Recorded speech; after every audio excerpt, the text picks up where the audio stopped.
जहानाबाद लोकसभा चुनाव दिन ब दिन चर्चा का केंद्र बनता जा रहा है। पूर्व सांसद डॉक्टर अरुण कुमार के बसपा ज्वाइन करते ही माहौल और रोचक हो गया है। इसकी एक वानगी दिखी जहानाबाद बभना के एक निजी विद्यालय में, जहां एक सभा का आयोजन किया गया था।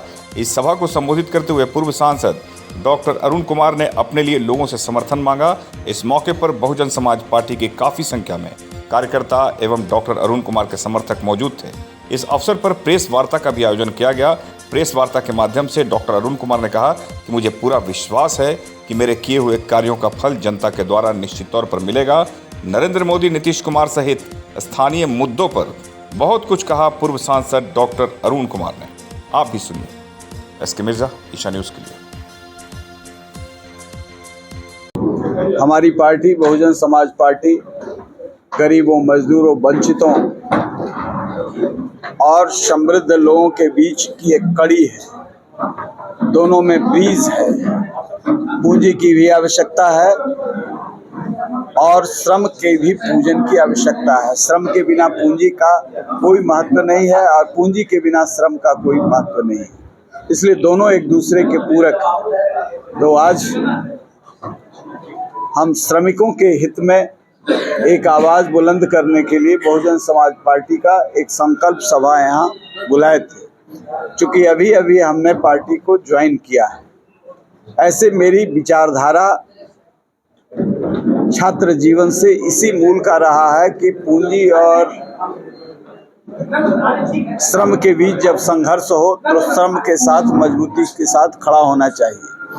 यह पूंजी के भी हित में होता है, लेकिन पूंजीपति जो नकारात्मक होते हैं वो इस बात को समझ नहीं पाते हैं, श्रम को लूटना चाहते हैं। दोनों के बीच यदि संबंध सहानुभूति पूर्वक हो, मानवता पूर्वक हो, तो हम समझते हैं विकास के आयाम को मजबूती मिलती है और उससे पूरा विश्व समुदाय। तो आज पूरी दुनिया में ये श्रम दिवस मनाया जा रहा है और जहानाबाद में भी ये मनाया जा रहा है बहुजन समाज पार्टी के नेतृत्व में। और बिहार में हमने कई तरह के प्रयोग किए हैं और सब प्रयोग सत्ता के खिलाफ हमने किया है। कभी भी सत्ता के लालच से कभी नहीं किया है। कभी लोग पूछते हैं कि इनको टिकट मिल जाता तब तो ये ठीक दिखते, सारी बात ठीक होती, बिल्कुल ठीक दिखते। टिकट मिल जाता तो वहाँ हो रहे अन्याय के खिलाफ मैं लड़ता। मुझे महरूम किया गया, इसका मतलब आने वाले कार्यकर्ताओं का भविष्य वहाँ कुछ नहीं है, क्योंकि एक भी कार्यकर्ता को टिकट नहीं दिया गया। चाहे हम जिस विचारधारा के हैं, जिस दिन नीतीश कुमार जी पलटी मारे, पलटी तो कई मारे, सत्ता के लिए मारे। सत्ता के विद्रोह में कभी नहीं उन्होंने पलटी मारी है, सत्ता के लिए मारे। तो जिस दिन वो पलटी मारे उसी दिन हम समझ गए कि हमारे तेवर को वो बर्दाश्त नहीं करेंगे, कुछ षड्यंत्र करेंगे हमें राजनीतिक रूप से समाप्त करने के लिए। और कई लोगों ने कहा भी कि जाइए गुलदस्ता दे दीजिए, जाइए मिल लीजिए। हमने कहा कि यह अनैतिक गठजोड़ है, मैं मिलूंगा नहीं, लेकिन यदि हमें संरक्षित कर सकेंगे तो इस बात को मजबूती से मैं रखूंगा कि जो कुकृत्य नीतीश कुमार के नेतृत्व में हुआ है उसे आगे न होने दिया जाए। लेकिन वो अपने काम में सफल रहे। और इसी बीच डॉक्टर जो हमारे नेता हैं मेधांकर जी, ये विद्वान आदमी हैं और इन्होंने संदेश दिया कि आप चाहें तो हमारी पार्टी से लड़ सकते हैं। संकट के दौर में एक छतरी इन्होंने दिया। हाथी का साथ बड़ा मजबूत साथी, हाथी का मजबूत साथी साथ मिला और नतीजा जो होगा, आज लड़ाई सबको हमसे है। ये मैं महसूस कर रहा हूँ कि आपने भी देखा होगा कि समाज के सभी तबके के लोग जो गरीबों की लड़ाई लड़ते हैं, जो शान मान की लड़ाई लड़ते हैं। और शुरू के दौर में मैं थोड़ा भावुक हुआ था, इसलिए कि आज वैसे साथी भी हमको सीने से लगा रहे थे जो कल हमारे विरोध में खड़े थे। उन्होंने कहा कि गलती हमसे हुई कि जहानाबाद के आप शान हैं और हम लोगों ने समझा नहीं, या आपके अहंकार के वजह से। हमने कहा मेरे अंदर कोई अहंकार नहीं है, तो मैं कह रहा हूँ उसको धो दीजिए। और जो मिलन हुआ जिस तरीके के लोग आए, ये लोग धोए हुए लोग नहीं थे, सभी अपने सामर्थ्य से आए थे और इसमें एक से एक लोग आए थे, समाज के सभी वर्ग के लोग आए थे। तो आज ही मैं समझ रहा हूँ कि ये मजदूर दिवस के अवसर पर लोग ताकत देना चाहते हैं और जहानाबाद में एक परिवर्तन चाहते हैं और ये परिवर्तन का नायक अरुण कुमार नहीं, प्रतीक अरुण कुमार होंगे। जनता इस बार नायक है, जनता ही ने इसे आगे आगे लिया है। तो मेरी लड़ाई को सरल किया और मैं विश्वास दिलाता हूं, जो पहले भी विश्वास दिलाता रहा हूं, 40 वर्ष से हम राजनीति में हैं, संसदीय जीवन में, तो ये विश्वास दिलाता हूं कि अरुण कुमार के किसी भी कर्म से आपको सर नहीं झुकाना पड़ेगा।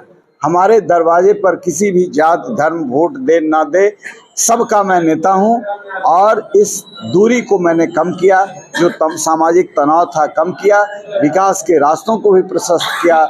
तो जो लोग कहीं गलतफहमी रखे या मेरी गलती के वजह से ये किया, तो सब लोगों ने सीने से जोड़ा है।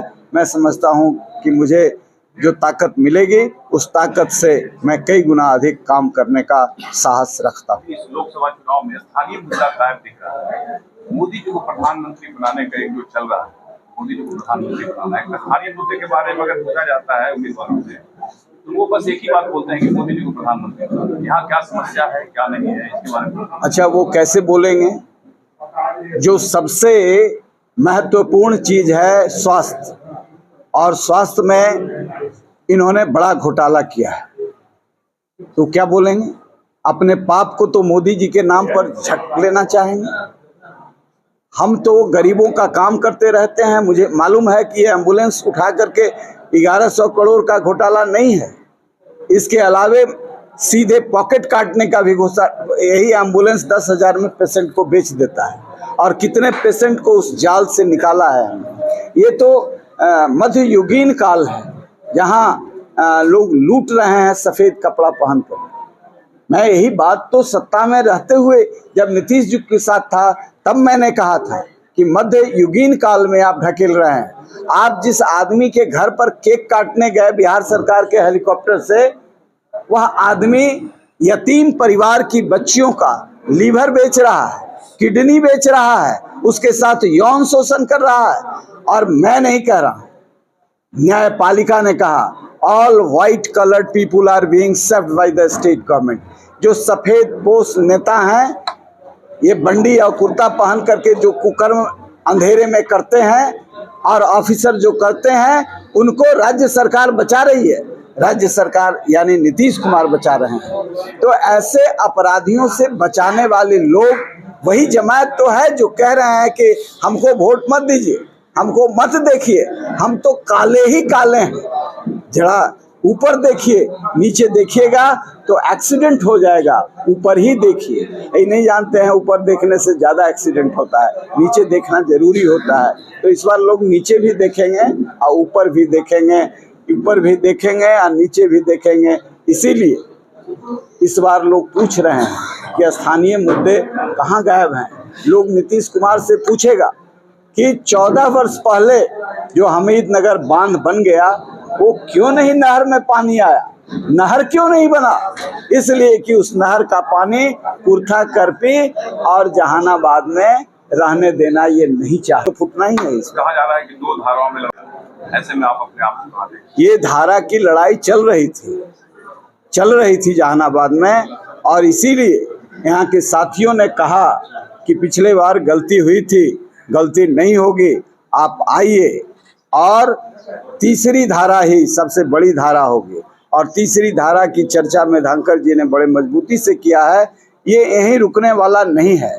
बसपा को, हाथी को लेकर के हम पूरे बिहार में, पहाड़ से लेकर के कोसी के ये में भी जाएंगे और 25 में बसपा के बिना किसी की सरकार नहीं बनेगी और आगे तो हमारी ही पूर्ण सरकार बनेगी। जहानाबाद में क्या लगता है सर, चुनाव होगा या फिर जहानाबाद में क्या होगा ये तो अभी भीड़ बता रही है, इनका उपस्थिति बता रहा है कि सब लोग कहेंगे कि हमको मत देखिए, संविधान खतरे में है, उन्हीं को संविधान को देखिए।